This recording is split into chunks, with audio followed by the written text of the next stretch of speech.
क्योंकि उन्होंने भी नज़रबंद किया होया मुलाजमां दी ड्यूटी उन्होंने भी लगी हुई है। एक मुख मंत्री इंज क्या करया करदा, ये मुख मंत्री का रवैया है, एक मुख मंत्री का स्टेटस है। इस तरह उठ के नहीं है गल। मैं कहांगा एक सरपंच भी अपनी पंचायत नूं छड्ड के नहीं भजदा जिन्ना चिर पूरा फाइनल फैसला ना हो जाए, वो किसी के पक्ष च होवे जां ना होवे, वो अलहदा गल है। पर उन्होंने कहना जी भी सानूं उपरों ऑर्डर है कंट्रोल रूम तो, इस करके असीं तां तुहानूं जिहड़ा हाउस अरेस्ट करांगे। अज केजरीवाल इन्हां दे जिहड़े पापा जी आ वो कहंदी है ना गगन मान, इन्हां दे जिहड़े नਵੇਂ पापा जी केजरीवाल जी आ, जे इन्हां नूं कोई फड़ लवे उत्थे जां उन्हां नूं चक के जेल च दे देवे, फिर तो 92 जाके उत्थे कीरने पाउण लग पैंदे हत्थां 'च तख्तियां फड़ के। ते अज पंजाब दा किसान सड़कां ते मर रहा है, ते अज की गल 92 नूं कित्थों अटैची हो गए पंजाब दे। सत्ता दा नशा सिर चढ़ के बोल रहा है। इन्हां दी बीबी चुटकी बजाए कहंदी है कि 23 ਦੀਆਂ 23 फसलां ते MSP देवांगे। जे अज सवाल करांगे तो फिर तलखी आएगी। आए 15 मिनट बैठे उठ के भज पे, जाओ जी फिर तुसीं असीं अपनी मर्जी नाल अनाउंस करांगे फिर। सो ये पैसे अज रोई ते जांदे आ कि साडा RDF रोकिया जी केंद्र ने। RDF तो रोकिया होगा उन्होंने, पर जिहड़ी इन्हां दी डिवेलपमेंट असीं वो कित्थे गई, जिहड़ी इन्हां ने लियाउणी सी इनकम वो कित्थे गई। इनकम पंजाब वास्ते तो 92 गुंगे ने, मैं बहुत बार क्या है 92 ਦੇ 92 गुंगे ने। खुंडिया साहब वैसे चंगी शख्सियत सन, पर अज वो बेबसी उन्हों की हो गई। पर बेबसी भी मैं कहांगा भाई इन्ने बेबस ना होवो, चक के मारो इन्हों के मूँह ते इस्तीफे, पंजाब नाल खड़ जाओ तो फिर लग जू पता। सत श्री अकाल जी, पंजाबी रेडियो ते पंजाबी TV USA वेखना सुनना तुसीं शुरू कर चुके हो। किसानां ने पंजाब दे मुख मंत्री साहब ते होर कैबिनेट दे नाल कल मीटिंग की। वो मीटिंग बड़े सुखावे माहौल दे विच शुरू हुई। मुख मंत्री साहब नूं पुछया जांदा है कि दसो किन्ना क समय। अगे मुख मंत्री साहब कहंदे ने कि खुला समय, पर अद्धे पौने घंटे बाद अजिहा की हो जाता है कि तलखी तक गल पहुँच जाती है, तो मुख मंत्री साहब कहते हैं कि जाओ कर लो जो करना है, तो उत्थों चले जाते हैं। बहुत सारिया गल्लां ने, बहुत सारिया कह लो भी इत्ते कॉन्स्पिरेसी थ्योरीज भी बनाईयां जा सकदियां ने कि ऐ होया हो ऐ होया हो, पर नहीं। आपां गल करते हैं मनजीत राय होना दे नाल, किसान आगू साडे नाल मौजूद ने, क्योंकि उन्होंने भी नज़रबंद किया होया मुलाजमां दी ड्यूटी उन्हां नाल भी लगी हुई है। ये मुलाजमां नूं हुण इन्हां दे नाल क्यों भेजिया गया है कि इन्हां नूं रोकना है धरने की तैयारी करन तो, दिल्ली जा चंडीगढ़ जाण तो, जां की गल्लां ने, वो सारा इन्हां दे कोलों ही जाणदे आ।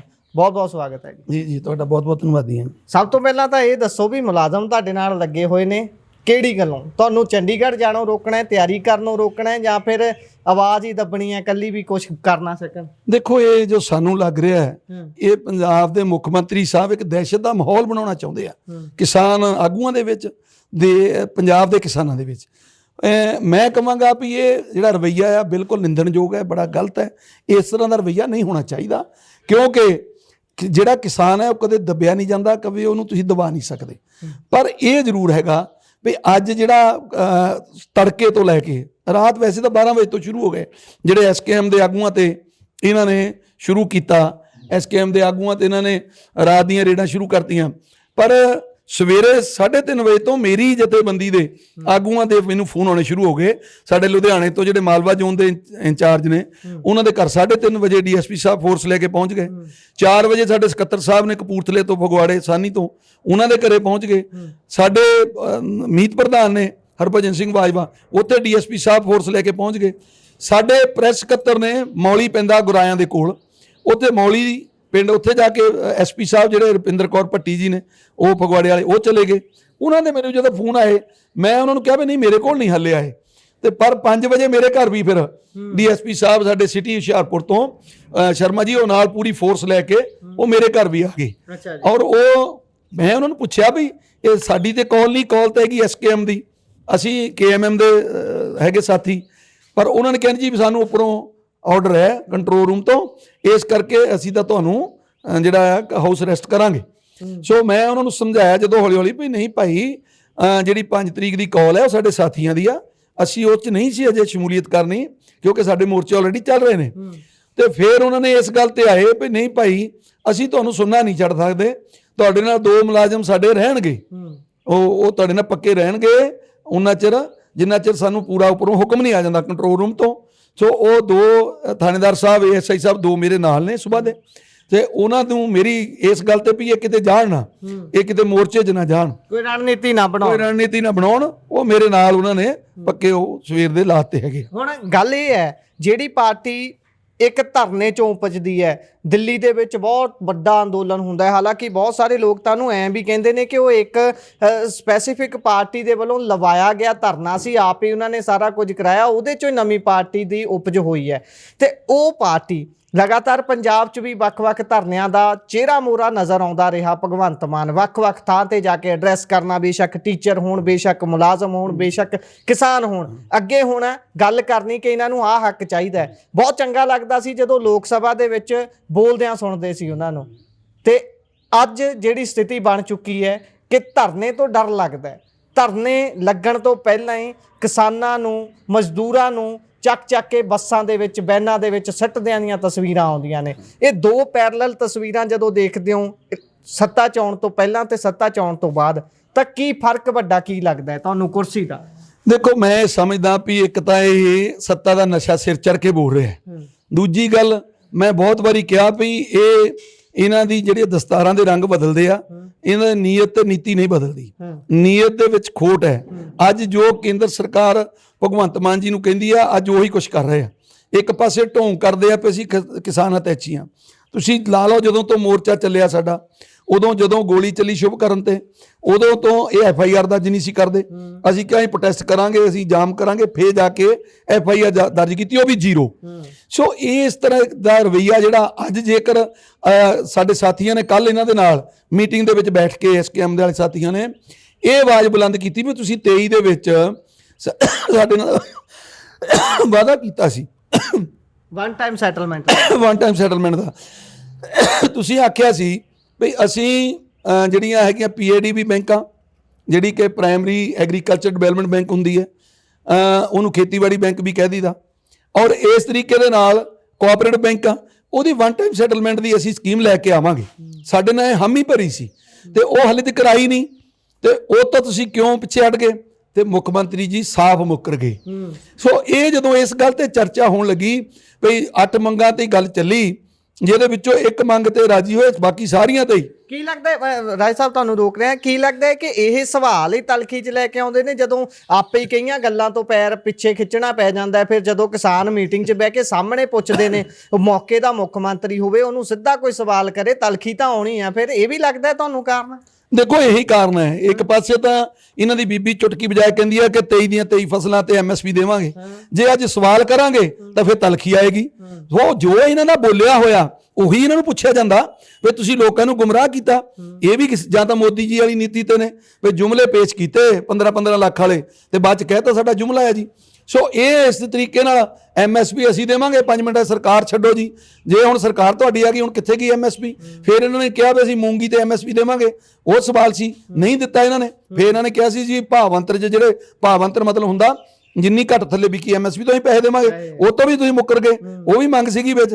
ਸੋ ਇਹ ਤਾਂ ਸਿਰਫ ਜਿਹੜੀਆਂ ਇਹਨਾਂ ਨੇ ਗੁੰਮਰਾਹ ਕਰਦੇ ਨੇ ਇਹਨਾਂ ਦੇ ਪ੍ਰਵੱਤਾ ਆਮ ਆਦਮੀ ਪਾਰਟੀ ਦੇ ਵੀ ਜੀ ਮੰਗਾਂ ਤਾਂ ਹੈਗੀਆਂ ਕੇਂਦਰ ਸਰਕਾਰ ਨਾਲ ਰਿਲੇਟਡ, ਤੇ ਇਹ ਸਾਡੇ ਤਾਂ ਐਵੇਂ ਗੱਲ ਪਈ ਜਾਂਦੇ ਪੰਜਾਬ ਸਰਕਾਰ ਦੇ। ਪੰਜਾਬ ਸਰਕਾਰ ਤਾਂ ਕਿਸਾਨਾਂ ਨਾਲ ਖੜੀ ਆ। ਜਿਹੜੀ ਮੂੰਗੀ ਤੇ MSP ਦੇਣੀ ਮੁੱਖ ਮੰਤਰੀ ਜੀ ਨੇ ਕਿਹਾ ਸੀ, ਇਹਨਾਂ ਨੇ ਮੁੱਖ ਮੰਤਰੀ ਜੀ ਨੇ ਮੰਨਿਆ ਸੀ ਕਿ ਵਨ ਟਾਈਮ ਸੈਟਲਮੈਂਟ ਲੈ ਕੇ ਆਵਾਂਗੇ ਜਿਹੜੀਆਂ ਪੰਜਾਬ ਸਰਕਾਰ ਨਾਲ ਬੈਂਕਾਂ ਰਿਲੇਟਡ ਨੇ। ਸੋ ਉਹ ਸਵਾਲਾਂ ਦੇ ਜਵਾਬ ਜਦੋਂ ਮੰਗ ਲਏ ਤੇ ਫਿਰ ਉੱਠ ਕੇ ਭੱਜ ਪਏ ਵੀ ਜਾਓ ਵੀ ਤੁਸੀਂ ਜੋ ਕਰਨਾ ਕਰ ਲਓ। ਤੇ ਜਿਹੜਾ ਹੁਣ ਤੱਕ ਮੰਨੀਆਂ ਹੋਈਆਂ ਗੱਲਾਂ ਉਹ ਵੀ ਸਾਰੀਆਂ ਕੈਂਸਲ। ਇੱਕ ਮੁੱਖ ਮੰਤਰੀ ਇੰਜ ਕਿਉਂ ਕਰਿਆ ਕਰਦਾ? ਇਹ ਮੁੱਖ ਮੰਤਰੀ ਦਾ ਰਵੱਈਆ ਹੈ, ਇੱਕ ਮੁੱਖ ਮੰਤਰੀ ਦਾ ਸਟੇਟਸ ਹੈ ਇਸ ਤਰ੍ਹਾਂ ਉੱਠ ਕੇ ਭੱਜਣਾ। ਮੈਂ ਕਹਾਂਗਾ ਇੱਕ ਸਰਪੰਚ ਵੀ ਆਪਣੀ ਪੰਚਾਇਤ ਨੂੰ ਛੱਡ ਕੇ ਨਹੀਂ ਭੱਜਦਾ ਜਿੰਨਾ ਚਿਰ ਪੂਰਾ ਫਾਈਨਲ ਫੈਸਲਾ ਨਾ ਹੋ ਜਾਵੇ। ਉਹ ਕਿਸੇ ਦੇ ਪੱਖ 'ਚ ਹੋਵੇ ਜਾਂ ਨਾ ਹੋਵੇ, ਉਹ ਅਲੱਗਾ ਗੱਲ ਹੈ, ਪਰ ਉਹਨੂੰ ਪੂਰਾ ਧੁਰੇ ਲਾ ਕੇ ਜਾਂਦਾ ਹੈ। ਇੱਕ ਗੱਲ ਹੋਰ ਇੱਥੇ ਰਾਏ ਸਾਹਿਬ, ਇਹ ਵੀ ਐਂਗਲ ਕੱਢਿਆ ਜਾ ਰਿਹਾ, ਬਹੁਤ ਸਾਰੇ ਜਿਹੜੇ ਮਾਹਰ ਨੇ ਉਹ ਇਹ ਗੱਲ ਕਰ ਰਹੇ ਸੀ ਕਿ ਜਿਸ ਤਰੀਕੇ ਨਾਲ ਮੁੱਖ ਮੰਤਰੀ ਸਾਹਿਬ ਨੇ ਬਾਅਦ ਚੋਂ ਟਵੀਟ ਵੀ ਕੀਤਾ, ਹਾਲਾਂਕਿ 10 ਮਿੰਟ ਬਾਅਦ ਹੀ ਟਵੀਟ ਆ ਜਾਂਦਾ ਕਿ ਮੈਂ ਕਿਸਾਨਾਂ ਨੂੰ ਬੇਨਤੀ ਕੀਤੀ ਵੀ ਘੱਟੋ ਘੱਟ ਤੁਸੀਂ ਧਰਨੇ ਵਾਲਾ ਰਾਹ ਇਖਤਿਆਰ ਨਾ ਕਰੋ। ਵੀ ਮੁੱਖ ਮੰਤਰੀ ਸਾਹਿਬ ਕਿਸਾਨਾਂ ਨੂੰ ਨਾਰਾਜ਼ ਕਰਕੇ ਵੱਡਾ ਵਰਗ ਜਿਹੜਾ ਲੋਕਾਂ ਦਾ ਉਹਨੂੰ ਆਪਣੇ ਹੱਕ 'ਚ ਭੁਗਤਾਉਣਾ ਚਾਹੁੰਦੇ ਨੇ। ਵੀ ਦੇਖ ਲਓ, ਮੈਂ ਤਾਂ ਇਹਨਾਂ ਨੂੰ ਮਨਾ ਰਿਹਾ ਵੀ ਧਰਨੇ ਨਾ ਲਾਓ, ਧਰਨਿਆਂ 'ਚ ਕੋਈ ਹੱਲ ਨਹੀਂ ਪਿਆ। ਵੀ ਉਧਰੋਂ ਕਿਸਾਨਾਂ ਦੀ ਮੰਗ ਆਪਾਂ ਮੰਨਣੀ ਨਹੀਂ, ਇਧਰੋਂ ਆਪਾਂ ਵੱਡਾ ਜਿਹੜਾ ਲੋਕ ਨੇ, ਵੱਡੇ ਵਰਗ ਨੇ, ਉਹਨੂੰ ਨਾਲ ਰਲਾ ਲੈਂਦੇ ਆ। ਵੀ ਦੇਖੋ ਮੁੱਖ ਮੰਤਰੀ ਸਾਹਿਬ ਤਾਂ ਕੋਸ਼ਿਸ਼ ਕਰ ਰਹੇ ਨੇ ਨਾ ਉਹਨਾਂ ਨੂੰ ਉਠਾਉਣ ਦਾ ਵੀ ਧਰਨਾ ਨਾ ਲਾਓ। ਇਹ ਵੀ ਐਂਗਲ ਤੁਹਾਨੂੰ ਲੱਗਦਾ ਕਿਤੇ ਨਾ ਕਿਤੇ ਉਹਨਾਂ ਦੀ ਟਵੀਟ ਜਾਂ ਫਿਰ ਉਹਨਾਂ ਦਾ ਮੀਟਿੰਗ ਛੱਡ ਕੇ ਚਲੇ ਜਾਣ 'ਚੋਂ? ਮੈਂ ਕਿਹਾ ਜੀ ਇਹ ਤਾਂ ਏਡੇ ਡਰਾਮੇ ਕਰਦੇ ਨੇ। ਤੁਸੀਂ ਇਹਨਾਂ ਦੇ ਕਿਵੇਂ ਆ ਸਾਡੀਆਂ ਨਰਸਾਂ ਭੈਣਾਂ ਨੂੰ ਕਹਿੰਦੇ ਹੁੰਦੇ ਸੀ, ਇੱਕ ਭੈਣ ਨੂੰ ਕਹਿੰਦੇ ਸੀ ਮੇਰੀ ਭੈਣ ਹੈ ਕੇਜਰੀਵਾਲ ਜੀ ਕਹਿੰਦੇ ਸੀ, ਤੇ ਅੱਜ ਉਹ ਬਿਲਕ ਰਹੇ ਨੇ। ਅੱਜ ਜਿਹੜੇ ਟੀਚਰ ਨੇ ਉਹ ਬਿਲਕ ਰਹੇ ਨੇ ਜਿਹੜੇ ਵਿਚਾਰੇ ਬਾਹਰ ਘਰ ਬੈਠੇ ਨੇ ਬਿਨਾਂ ਜੌਬ ਤੋਂ। ਸੋ ਇਕੱਲੇ ਧਰਨੇ ਕਿਸਾਨ ਹੀ ਥੋੜੀ ਲਾ ਰਹੇ ਨੇ। ਤੁਸੀਂ ਵੇਖੋ ਕਿੰਨੇ ਕੁ ਮੁਲਾਜ਼ਮ ਮਹਿਕਮਾ ਹੁਣ ਤਹਿਸੀਲਦਾਰਾਂ ਦੀ ਸਟ੍ਰਾਈਕ ਚੱਲ ਰਹੀ ਹੈ, ਤੇ ਉਹ ਕਿਸਾਨਾਂ ਨੇ ਕਿਹਾ ਉਹਨਾਂ ਨੂੰ ਧਰਨੇ ਲਾਓ। ਜਿਹੜੇ ਬੇਰੁਜ਼ਗਾਰ ਟੀਚਰ ਨੇ ਉਹਨਾਂ ਨੂੰ ਕਿਸਾਨਾਂ ਨੇ ਕਿਹਾ ਧਰਨੇ ਲਾਓ। ਕਿਸਾਨ ਤਾਂ ਮਜ਼ਦੂਰਾਂ ਦੀਆਂ ਆਮ ਵਰਗ ਦੀਆਂ ਮੰਗਾਂ ਨੂੰ ਲੈ ਕੇ ਇਹਨਾਂ ਨਾਲ ਗੱਲ ਕਰਨ ਗਏ ਆ। ਕੱਲ ਧਰਨੇ ਵਾਲੀ ਤਾਂ ਗੱਲੇ ਨਹੀਂ ਸੀ। ਜੇਕਰ ਇਹ 18 ਦੀਆਂ 18 ਮੰਗਾਂ ਤੇ ਬਹਿ ਕੇ ਜੇ ਮੰਨ ਲਓ ਕੋਈ ਢਿੱਲ-ਮੱਸ ਹੋ ਗਈ, ਮੁੱਖ ਮੰਤਰੀ ਜੀ ਦੇ ਇਨਫੈਕਸ਼ਨ ਆਇਆ ਉਹ ਕਹਿੰਦੇ ਅੱਖ ਦੇ ਵਿੱਚ, ਜੇ ਉਹਨੇ ਜਾਣਾ ਸੀ ਤੇ ਉਹ ਬਾਕੀ ਕੈਬਨਿਟ ਸਾਰੀ ਨੂੰ ਕਹਿੰਦੇ ਵੀ ਭਾਈ ਕਿਸਾਨਾਂ ਨਾਲ ਮੀਟਿੰਗ ਕੀਤੀ, ਉਹਦੇ ਨਾਲ ਜਾਣਾ ਨਹੀਂ ਜਾਣ ਦਾ ਸੱਭਿਅਕ ਤਰੀਕਾ ਵੀ ਹੋ ਸਕਦਾ। ਕਹਿ ਸਕਦੇ ਵੀ ਅਚਾਨਕ ਸਿਹਤ ਖਰਾਬ ਹੋ ਗਈ, ਆਪਾਂ ਕੱਲ ਦਾ ਰੱਖ ਲੈਂਦੇ ਆ, ਇਹ ਵੀ ਕਿਹਾ ਜਾ ਸਕਦਾ। ਇਹ ਵੀ ਕਿਹਾ ਜਾ ਸਕਦਾ, ਪਰ ਨਹੀਂ, ਅਸੀਂ ਪਹਿਲਾਂ ਵੀ ਵੇਖਿਆ ਰਵੱਈਆ ਸਾਡੇ ਸਾਥੀਆਂ ਨੇ, ਉਹਨਾਂ ਨੇ ਅੱਜ ਵੇਖਿਆ ਹੋਊਗਾ। ਮੈਂ ਜਦੋਂ ਆ ਗੰਨੇ ਵਾਲੇ ਸੀਜ਼ਨ ਤੇ ਸਾਡੀ ਮੀਟਿੰਗ ਹੋਈ ਸੀ ਤੇ 11 ਵਜੇ ਮੰਤਰੀ ਜੀ ਨਾਲ ਮੀਟਿੰਗ ਸੀ ਸਾਡੀ, ਮੁੱਖ ਮੰਤਰੀ ਜੀ ਨਾਲ ਆਏ, 15 ਮਿੰਟ ਬੈਠੇ, ਉੱਠ ਕੇ ਭੱਜ ਪਏ।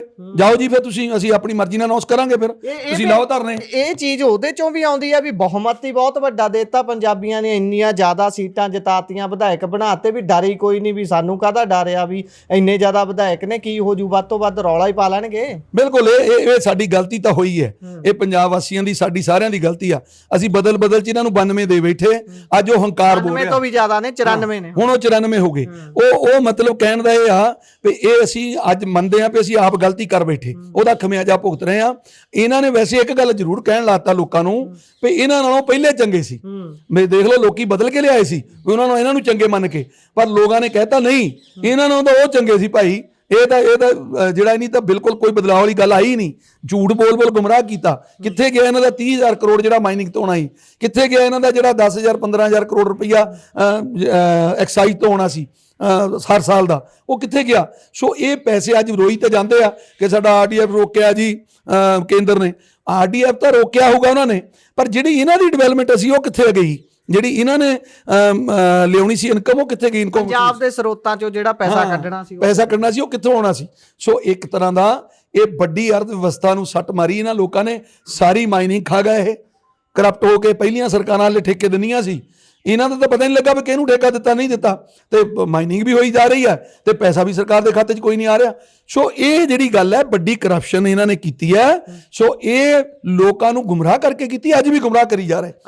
ਆਖਰੀ ਸਵਾਲ ਮੇਰਾ ਇਹ ਸੀ, ਸ਼ੰਭੂ ਤੇ ਖਨੌਰੀ ਤੇ ਜਿਹੜੇ ਮੋਰਚੇ ਚੱਲ ਰਹੇ ਨੇ, ਡੱਲੇਵਾਲ ਸਾਹਿਬ ਨੂੰ ਲੰਬਾ ਸਮਾਂ ਹੋ ਗਿਆ ਮਰਨ ਵਰਤ ਤੇ ਬੈਠੇ ਹੋਏ, ਉਹਦਾ ਅਸਰ ਘਟਦਾ ਨਜ਼ਰ ਆ ਰਿਹਾ ਹੈ ਲੰਬੇ ਸਮੇਂ ਤੋਂ, ਕਿਉਂਕਿ ਪੰਜਾਬ ਸਰਕਾਰ ਉਹਦਾ 1% ਵੀ ਪ੍ਰੈਸ਼ਰ ਨਹੀਂ ਲੈ ਰਹੀ। ਉਹਨਾਂ ਨੂੰ ਐਂ ਹੀ ਲੱਗਦਾ ਕਿ ਦਿੱਲੀ ਵਾਲਿਆਂ ਨਾਲ ਮੰਗਾਂ, ਉੱਥੇ ਜਾਂਦੇ ਆ ਤਾਂ ਜਾਣ, ਜੇ ਉੱਥੇ ਬੈਠੇ ਆ ਤਾਂ ਬੈਠੇ ਰਹਿਣ। ਇਸ ਗੱਲ ਨੂੰ ਕਿਵੇਂ ਤੁਸੀਂ ਕਬੂਲਦੇ ਹੋ? ਇਹ ਬਹੁਤ ਸਾਰੇ ਲੋਕ ਇਹ ਵੀ ਗੱਲਾਂ ਕਰ ਰਹੇ ਨੇ ਕਿ ਖਨੌਰੀ ਤੇ ਸ਼ੰਭੂ ਬਾਰਡਰ ਤੇ ਲੱਗੇ ਹੋਏ ਮੋਰਚੇ ਦਾ ਪੰਜਾਬ ਸਰਕਾਰ ਤੇ ਰੱਤੀ ਵੀ ਅਸਰ ਨਹੀਂ ਹੈ। ਦੇਖੋ, ਇਹ ਗੱਲ ਕਲੀਅਰ ਹੈ ਕਿ ਉਹ ਮੋਰਚਾ ਦਿੱਲੀ ਵੱਲੋਂ ਜਾ ਰਿਹਾ ਸੀ। ਪੰਜਾਬ ਸਰਕਾਰ ਉਹ ਆਪਣੇ ਆਪ ਤੇ ਉਹਨੂੰ ਭਾਰ ਨਹੀਂ ਮੰਨਦੀ, ਪਰ ਇਹ ਮੈਂ ਕਹਾਂਗਾ ਇਹ ਭੁਲੇਖਾ ਆ ਪੰਜਾਬ ਸਰਕਾਰ ਦਾ ਵੀ ਜੇ ਭਾਈ ਸਾਡੀ ਕੋਈ ਗੱਲ ਕੇਂਦਰ ਨਾਲ ਕੰਢੇ ਲੱਗ ਜਾਂਦੀ, ਪੰਜਾਬ ਦੀਆਂ ਮੰਗਾਂ ਬਾਕੀ ਰਹਿ ਜਾਂਦੀਆਂ, ਨਾਲ ਵੀ ਹੋਵਾਂਗੇ। ਇਹ ਭੁਲੇਖੇ 'ਚ ਨਾ ਰਹਿਣ। ਇਹ ਜੇ ਸਗੋਂ ਚਾਹੀਦਾ ਤਾਂ ਇਹ ਆ ਮੁੱਖ ਮੰਤਰੀ ਨੂੰ, ਜਿਵੇਂ ਅੱਗੇ ਕਹਿੰਦਾ ਸੀ ਵੀ ਮੈਂ ਤਾਂ ਵਕੀਲ ਬਣ ਕੇ ਕੰਮ ਕਰ ਰਿਹਾ, ਤੇ ਹੁਣ ਕਿੱਥੇ ਗਿਆ ਵਕੀਲ? ਉਹ 3 ਮੀਟਿੰਗਾਂ ਵਾਲਾ ਵਕੀਲ ਸੀ, ਉਹ 3 ਮੀਟਿੰਗਾਂ ਵਾਲਾ ਵਕੀਲ ਸੀ। ਅੱਜ ਉਹ ਵਕੀਲ ਕਿੱਥੇ ਹੈ? ਅੱਜ ਉਹ ਵਕੀਲ ਜਿਹੜਾ ਆ ਉਹਨੂੰ ਸਾਹਮਣੇ ਆਉਣਾ ਚਾਹੀਦਾ, ਕੇਂਦਰ ਨੂੰ ਕਹਿ ਕੇ ਕਿਸਾਨਾਂ ਦੀਆਂ ਜਿਹੜੀਆਂ ਜਾਇਜ਼ ਮੰਗਾਂ ਨੇ, ਕੀ ਮੰਗਾਂ ਨੇ, ਇਹਨਾਂ ਦੇ ਬੈਠ ਕੇ ਵਿਚਾਰ ਚਰਚਾ ਕਰਕੇ ਇਹਨੂੰ ਵੀ ਨਿਬੇੜਨਾ ਚਾਹੀਦਾ। ਅਸੀਂ ਵੀ ਮੰਨਦੇ ਹਾਂ ਕਿ ਪੰਜਾਬ ਦੀ ਅਰਥ ਵਿਵਸਥਾ ਨੂੰ ਸੱਟ ਵੱਜ ਰਹੀ ਆ, ਪਰ ਉਹ ਕਿਸਾਨ ਨਹੀਂ ਮਾਰ ਰਿਹਾ। ਸੜਕ ਰੋਕੀ ਹੋਈ ਆ ਹਰਿਆਣਾ ਸਰਕਾਰ ਨੇ, ਉੱਥੇ ਪੰਜਾਬ ਦਾ ਵਕੀਲ ਕੀ ਕਰ ਰਿਹਾ? ਇਹ ਸਾਡਾ ਮੁੱਖ ਮੰਤਰੀ ਇਹ ਜਾ ਕੇ ਕਵੇ ਰਸਤਾ ਖੋਲੋ। ਅਸੀਂ ਕਿਸਾਨਾਂ ਨੇ ਕਿਹਾ ਵੀ ਭਾਈ ਇਹ ਰਸਤਾ ਖੋਲੋ, ਅਸੀਂ ਜੇਕਰ ਜਾਵਾਂਗੇ ਤੁਹਾਨੂੰ ਦੱਸ ਕੇ ਜਾਵਾਂਗੇ, ਉਹ ਨਹੀਂ ਜਾਂਦੇ। ਨਾ ਹੀ ਇਹ ਉੱਦਾਂ ਤਾਂ ਚਲੇ ਜਾਂਦੇ ਨੇ। ਕੇਜਰੀਵਾਲ ਸਾਹਿਬ ਦੀ ਗ੍ਰਿਫਤਾਰੀ ਮਾੜੀ ਜੀ ਹੁੰਦੀ ਹੈ ਤਾਂ ਜਾ ਕੇ ਧਰਨਾ ਲਾ ਲੈਂਦੇ ਨੇ ਦਿੱਲੀ ਦੇ ਵਿੱਚ। ਕਿਸਾਨਾਂ ਦੀ ਮੰਗ ਲਈ ਕਦੀ ਵੀ ਜਾ ਕੇ ਜੰਤਰ ਮੰਤਰ ਤੇ ਨਹੀਂ ਬੈਠੇ ਕਿ ਕਿਸਾਨਾਂ ਦੀਆਂ ਸਾਡਿਆਂ ਦੀਆਂ ਆਹ ਮੰਗਾਂ ਨੇ, ਤੁਸੀਂ ਉਹਨਾਂ ਨੂੰ ਪੂਰੀਆਂ ਕਰੋ। ਕੀ ਲੱਗਦਾ ਬਸ ਇਹ ਆਪਣੀ ਪਾਰਟੀ ਲਈ ਜੀਂਦੇ ਨੇ, ਬਾਕੀ ਲੋਕ ਤਾਂ ਮਰ ਗਏ ਸਾਰੇ ਇਸ ਹਿਸਾਬ ਨਾਲ? ਪੰਜਾਬ ਵਾਸਤੇ ਤਾਂ 92 ਗੁੰਗੇ ਨੇ। ਮੈਂ ਬਹੁਤ ਵਾਰ ਕਿਹਾ ਹੈ 92 ਦੇ 92 ਗੁੰਗੇ ਨੇ। ਇਹ ਪੰਜਾਬ ਵਾਸਤੇ ਨਹੀਂ ਬੋਲ ਸਕਦੇ। ਪੰਜਾਬ ਵਾਸਤੇ ਬੋਲਣਾ ਹੋਵੇ, ਅੱਜ ਕੇਜਰੀਵਾਲ ਇਹਨਾਂ ਦੇ ਜਿਹੜੇ ਪਾਪਾ ਜੀ ਆ, ਉਹ ਕਹਿੰਦੀ ਹੈ ਨਾ ਗਗਨ ਮਾਨ, ਉਹ ਪਾਪਾ ਜੀ ਸਾਡੀ ਆ। ਇੱਕ ਉਹ ਬੀਬੀ ਜਿਹੜੀ ਕੋਠੀ ਤੇ ਕਬਜ਼ਾ ਕਰਨ ਵਾਲੀ, ਉਹ ਵੀ ਕਹਿੰਦੀ ਹੈ ਵੀ ਭਾਈ ਇਹ ਸਾਡੇ ਪਾਪਾ ਜੀ ਹੈ। ਇਹਨਾਂ ਦੇ ਜਿਹੜੇ ਨਵੇਂ ਪਾਪਾ ਜੀ ਕੇਜਰੀਵਾਲ ਜੀ ਆ, ਜੇ ਇਹਨਾਂ ਨੂੰ ਕੋਈ ਫੜ ਲਵੇ ਉੱਥੇ ਜਾਂ ਉਹਨਾਂ ਨੂੰ ਚੱਕ ਕੇ ਜੇਲ੍ਹ 'ਚ ਦੇ ਦੇਵੇ, ਫੇਰ ਤਾਂ ਇਹ 92 ਜਾ ਕੇ ਉੱਥੇ ਕੀਰਨੇ ਪਾਉਣ ਲੱਗ ਪੈਂਦੇ ਹੱਥਾਂ 'ਚ ਤਖਤੀਆਂ ਫੜ ਕੇ। ਤੇ ਅੱਜ ਪੰਜਾਬ ਦਾ ਕਿਸਾਨ ਸੜਕਾਂ ਤੇ ਮਰ ਰਿਹਾ ਹੈ, ਤੇ ਅੱਜ ਕੀ ਗੱਲ 92 ਨੂੰ ਕਿੱਥੋਂ ਹੱਥ ਹੋ ਗਿਆ ਪੰਜਾਬ ਦੇ? ਅੱਜ ਮੈਨੂੰ ਜੋ ਲੱਗਦਾ ਹੈ ਸਿਰਫ ਇਹ ਆਪਣੇ ਘਰਾਂ ਦੀਆਂ ਜ਼ਿਆਤੀ ਤਿਜੋਰੀਆਂ ਭਰਨ ਲਈ, ਆਪਣੇ ਘਰ ਬਣਾਉਣ ਲਈ, ਆਪਣੇ ਘਰਾਂ ਦਾ ਬਦਲ ਕਰਨ ਲਈ ਜਿਹੜਾ ਕਹਿੰਦੇ ਨਾ ਬਦਲਾਓ, ਇਹਨਾਂ ਦੇ ਘਰਾਂ ਦਾ ਬਦਲਾਓ ਜ਼ਰੂਰ ਹੋਏਗਾ। ਸੋ ਉਹ ਬਦਲਾਓ ਲਿਆਉਣ ਲਈ ਕੰਮ ਕਰ ਰਹੇ ਆ, ਪੰਜਾਬ ਲਈ ਕੋਈ ਕੰਮ ਨਹੀਂ ਕਰ ਰਹੇ। ਖੁੱਡੀਆਂ ਸਾਹਿਬ ਦੀ ਦੱਸੋ ਕਿ ਉਹਨਾਂ ਦੀ ਸਥਿਤੀ ਕੀ ਹੈ? ਉਹ ਕੋਈ ਆਪਣੇ ਪੱਧਰ ਤੇ ਕਿਸਾਨਾਂ ਨਾਲ ਜਦੋਂ ਵੀ ਉਹਨਾਂ ਦੀ ਕੋਈ ਗੱਲ ਹੁੰਦੀ ਹੈ, ਉਹ ਆਪਣੇ ਪੱਧਰ ਤੇ ਫੈਸਲਾ ਲੈਣ ਦੀ ਭੂਮਿਕਾ 'ਚ ਹੁੰਦੇ ਨੇ? ਤੁਸੀਂ ਵੀ ਮਿਲਦੇ ਰਹਿੰਦੇ ਹੋ, ਬਹੁਤ ਸਾਰੀਆਂ ਮੀਟਿੰਗਾਂ ਹੁੰਦੀਆਂ ਰਹਿੰਦੀਆਂ ਨੇ। ਜੇਕਰ ਕਿਸੇ ਤੋਂ ਮਹਿਕਮਾ ਹੈ, ਘੱਟੋ ਘੱਟ ਉਹਦੇ ਹੱਥ 'ਚ ਕੁਛ ਤਾਂ ਹੁੰਦਾ ਹੋਊਗਾ, ਜਾਂ ਫਿਰ ਉਹ ਇੱਕ ਤਰ੍ਹਾਂ ਦੇ ਸਰੈਂਡਰ ਨੇ, ਜੋ ਫੈਸਲਾ ਆਉਣਾ ਹੈ ਉੱਤੋਂ ਹੀ ਆਉਣਾ? ਨਹੀਂ ਜੀ, ਉਹ ਨਜ਼ਰ ਆਉਂਦਾ ਕਲੀਅਰ, ਇਹਨਾਂ ਦੇ ਫੇਸ ਤੋਂ ਨਜ਼ਰ ਆਉਂਦਾ, ਮੀਟਿੰਗ 'ਚ ਬੈਠਿਆਂ ਤੋਂ ਨਜ਼ਰ ਆਉਂਦਾ। ਜਦੋਂ ਉਹ ਕਹਿ ਦੇਣਗੇ ਵੀ ਕੋਈ ਨਹੀਂ, ਇੱਥੇ ਅਸੀਂ ਵਿਚਾਰ ਚਰਚਾ ਕਰਕੇ ਤੁਹਾਨੂੰ ਦੱਸ ਦਿਆਂਗੇ, ਫਾਈਨਲ ਡਿਸੀਜਨ ਨਹੀਂ ਲੈ ਸਕਦੇ। ਇਹ ਸਾਰਾ ਦਾ ਸਾਰਾ ਜਿਹੜਾ ਆਰਡਰ ਹੈ ਉਹ ਤਾਂ ਹੋਣਾ ਦਿੱਲੀ ਵਾਲਿਆਂ ਦਾ, ਉਹੀ ਇਹਨਾਂ ਨੇ ਲਾਗੂ ਕਰਨਾ ਹੈ। ਖੁੰਡੀਆਂ ਸਾਹਿਬ ਦਾ ਮੈਨੂੰ ਜੋ ਲੱਗਦਾ ਰਹਿੰਦਾ, ਖੁੰਡੀਆਂ ਸਾਹਿਬ ਵੈਸੇ ਚੰਗੀ ਸ਼ਖਸੀਅਤ ਸਨ, ਪਰ ਅੱਜ ਉਹ ਬੇਵਸੀ ਉਹਨਾਂ ਦੀ ਹੋ ਗਈ। ਪਰ ਬੇਵਸੀ ਵੀ ਮੈਂ ਕਹਾਂਗਾ ਭਾਈ ਇੰਨੇ ਬੇਵਸ ਨਾ ਹੋਵੋ, ਚੱਕ ਕੇ ਮਾਰੋ ਇਹਨਾਂ ਦੇ ਮੂੰਹ ਤੇ ਅਸਤੀਫੇ, ਪੰਜਾਬ ਨਾਲ ਖੜ ਜਾਓ ਤੇ ਫਿਰ ਲੱਗ ਜੂ ਪਤਾ। ਤੁਸੀਂ ਬੇਵਸ ਹੋਏ, ਇਹਦਾ ਮਤਲਬ ਤੁਹਾਡਾ ਸਵਾਰਥ ਹੈ, ਆਪਣਾ ਸਵਾਰਥ ਨਹੀਂ ਛੱਡਦੇ, ਆਪਣੀਆਂ ਕੁਰਸੀਆਂ ਨਹੀਂ ਛੱਡਦੇ। ਸੋ ਇਸ ਕਰਕੇ ਜਿਹੜੇ ਚੰਗੇ ਲੋਕ, ਜਿਹਨਾਂ ਨੂੰ ਲੋਕਾਂ ਨੇ ਚੁਣ ਕੇ ਲਿਆਂਦਾ ਸੀ ਵੀ ਇਹ ਚੰਗੇ ਲੋਕ ਨੇ, ਅੱਜ ਉਹ ਵੀ ਇਹਨਾਂ ਦੀ ਘਨੇੜੀ ਜਾ ਚੜੇ ਨੇ। ਅੱਜ ਉਹ ਵੀ ਜੋ ਕੇਜਰੀਵਾਲ ਕਹਿ ਰਿਹਾ, ਜੋ ਦਿੱਲੀ ਵਾਲੇ ਕਹਿ ਰਹੇ, ਉਸੇ ਹੀ ਤਾਨ ਤੇ ਸਾਰੇ ਚੱਲ ਰਹੇ ਨੇ। ਸੋ ਇਸ ਕਰਕੇ ਪੰਜਾਬ ਦਾ ਹਿੱਤ ਕਿਸੇ ਪਾਸ ਨਹੀਂ। ਖੁੰਡੀਆਂ ਸਾਹਿਬ ਦੇ ਕੋਲ ਅਸੀਂ ਪਤਾ ਨਹੀਂ ਕਿੰਨੀ ਵਾਰ ਜਾ ਚੁੱਕੇ ਹਾਂ। ਖੁੰਡੀਆਂ ਸਾਹਿਬ ਨੇ ਫੈਸਲਾ ਕਰਾਇਆ ਫਗਵਾੜਾ ਮਿਲ ਦਾ, ਸਾਡਾ ਰਾਣਾ ਗੁਰਜੀਤ ਦੇ ਬੇਟੇ ਨੇ ਸਾਈਨ ਕਰਕੇ ਦਿੱਤੇ ਵੀ ਭਾਈ ਅਸੀਂ ਤੁਹਾਨੂੰ ਜਿਹੜਾ ਤੁਹਾਡਾ ਬਕਾਇਆ ਸਾਰਾ ਦੇਵਾਂਗੇ। ਤੇ ਅੱਜ ਖੁੰਡੀਆਂ ਸਾਹਿਬ ਕੋਈ ਜਾਣੇ ਆ ਤੇ ਅੱਜ ਉਹਦੀ ਕੋਈ ਗੱਲ ਹੀ ਨਹੀਂ ਹੈ। ਤਾਂ ਇਹਦਾ ਮਤਲਬ ਖੁੰਡੀਆਂ ਸਾਹਿਬ ਵੀ ਜਿਹੜੀ ਗੱਲ ਨਾਲ ਅਸੀਂ ਉਹਨਾਂ ਤੇ ਵਿਸ਼ਵਾਸ ਕਰਕੇ ਫੈਸਲਾ ਕੀਤਾ ਸੀ, ਜਦੋਂ ਮਿਲ ਚਲਾਈ ਆ, ਉਹਨਾਂ ਨੇ ਵੀ ਇਹ ਜਿਹੜਾ ਫੈਸਲਾ ਲੋਕਾਂ ਦਾ ਵਿਸ਼ਵਾਸ ਹੈ ਉਹਨੂੰ ਤੋੜਿਆ। ਹੁਣ ਕੱਲ ਦੀ ਕਾਲ ਨੂੰ ਲੋਕ ਕਿੱਦਾਂ ਲੈਣ? ਕੱਲ ਦੀ ਕਾਲ ਇਸ ਤਰ੍ਹਾਂ ਹੈ, ਉਹ ਸਾਥੀ ਸਾਡੇ ਅੱਜ ਮੀਟਿੰਗ ਕਰ ਰਹੇ ਆ ਲੁਧਿਆਣੇ, ਉਹ SKM ਵਾਲੇ ਸਾਥੀ ਦੱਸਣਗੇ, ਕਿਉਂਕਿ ਕਾਲ ਉਹਨਾਂ ਦੀ ਸੀ। ਪਰ ਅਸੀਂ ਦਿਲ ਤੋਂ ਉਹਨਾਂ ਦੇ ਨਾਲ ਹੈ, ਔਰ ਅਸੀਂ ਇਹ ਸਰਕਾਰ ਨੂੰ ਇਹ ਕਹਿ ਦੇਣਾ ਚਾਹੁੰਦੇ ਹਾਂ, ਸਾਡੇ ਕਿਸੇ ਸਾਥੀ ਨਾਲ ਤੁਸੀਂ ਧੱਕਾ ਕਰੋਗੇ, ਪੂਰਾ ਪੰਜਾਬ ਇੱਕ ਮੁੜ ਤੇ ਇਕਜੁੱਟ ਹੋ ਕੇ ਫਿਰ ਤੁਹਾਡੇ ਨਾਲ ਇਕੱਠੇ ਹੋ ਕੇ ਸਿੱਜਾਂਗੇ। ਜੀ ਬਹੁਤ ਬਹੁਤ ਧੰਨਵਾਦ ਜੀ, ਬਹੁਤ ਬਹੁਤ ਧੰਨਵਾਦ। ਸੋ ਅਲੀਟ ਕਲਾਸ ਜਿਹੜੀ ਚੰਡੀਗੜ੍ਹ ਦੇ ਵਿੱਚ ਬੈਠੀ ਹੋਈ ਹੈ, ਉਹਨਾਂ ਦੀ ਰਾਖੀ ਕਰਨ ਦੇ ਲਈ ਪੰਜਾਬ ਦੇ ਵਿੱਚ ਜਿਹੜੀ ਅੱਗ ਲਾਉਣ ਦੀ ਕੋਸ਼ਿਸ਼ ਹੋ ਰਹੀ ਹੈ, ਇਹ ਬਹੁਤ ਹੀ ਭੱਦੀ ਕਿਸਮ ਦੀ ਇੱਕ ਹਰਕਤ ਇਸ ਨੂੰ ਕਹਿ ਸਕਦੇ ਹਾਂ। ਬਾਕੀ ਤੁਸੀਂ ਰਾਏ ਸਾਹਿਬ ਦੀਆਂ ਗੱਲਾਂ ਸਾਰੀਆਂ ਸੁਣੀਆਂ ਨੇ, ਉਹਨਾਂ ਨੇ ਜ਼ਿਕਰ ਕਰ ਹੀ ਦਿੱਤਾ ਹੈ ਕਿ ਉਹ ਨਾਲ ਨੇ ਜਿਸ ਤਰੀਕੇ ਵੀ ਹੋਊਗੀ ਗੱਲਬਾਤ। ਸੋ ਦੇਖਦੇ ਬਣਦਾ ਕੀ ਹੈ। ਤੁਸੀਂ ਜੁੜੇ ਰਹੋ ਪੰਜਾਬੀ ਰੇਡੀਓ ਤੇ ਪੰਜਾਬੀ TV USA ਦੇ ਨਾਲ। ਧੰਨਵਾਦ, ਸਤਿ ਸ਼੍ਰੀ ਅਕਾਲ।